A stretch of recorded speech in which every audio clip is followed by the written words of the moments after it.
Hi, fifth graders. Welcome to our second read aloud, The Fabled Fourth Graders of Aesop Elementary School. Chapter 1, The Principal Struggles.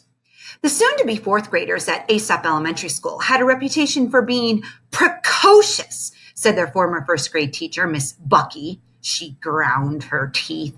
High energy, added their second grade teacher, Mrs. Chen. The muscle beneath her jaw twitched. Robust, agreed their third grade teacher, Mr. Frost. He patted his now all-white hair. Snorted Bertha Bunce, the lunchroom monitor. Those kids are just plain naughty. Because she wasn't a teacher, Mrs. Bunce felt free to speak the truth.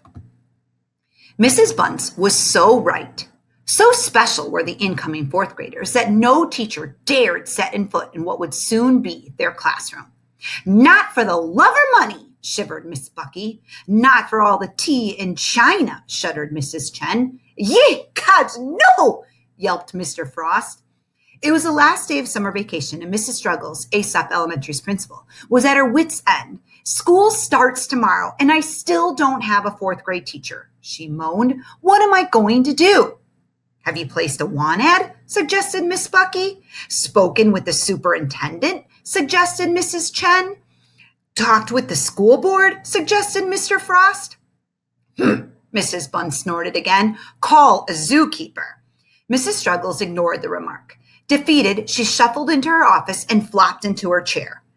If Aesop Elementary were bigger, she thought, I would have separated the troublemakers long ago. But the school was small, only one classroom per grade level, so the kids had to stay together.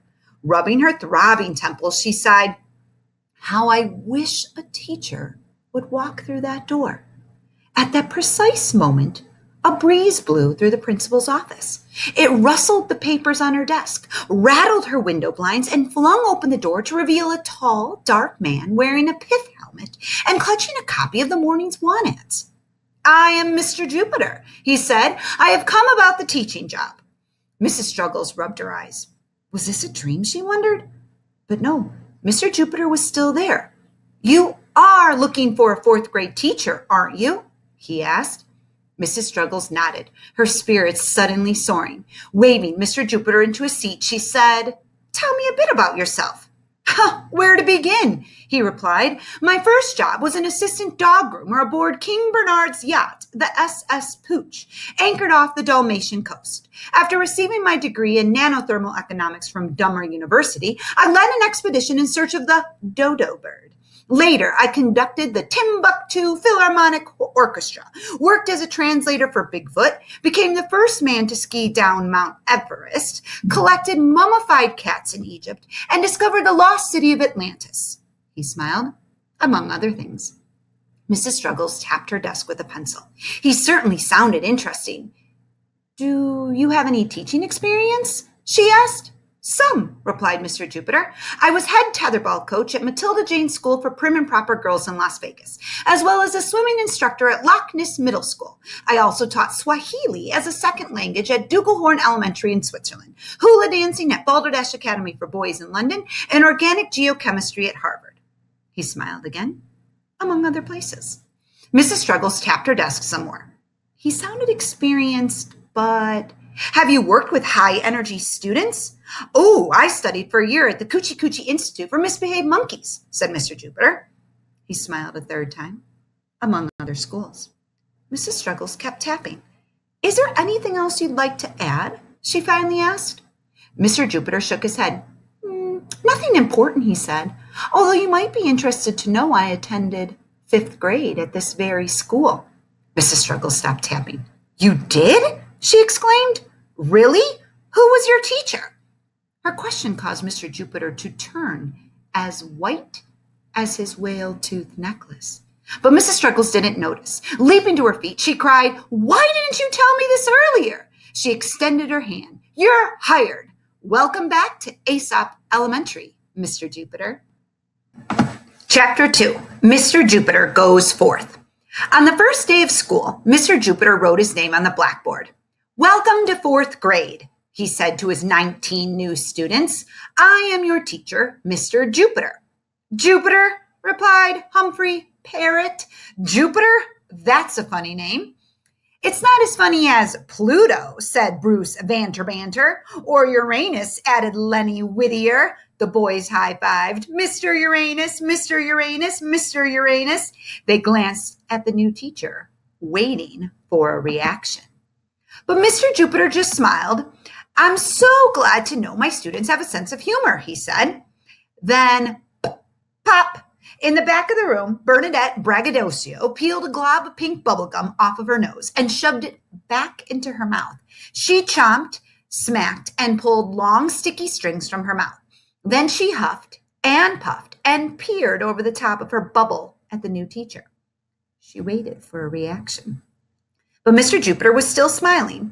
Chewing gum is known to help children concentrate, he said.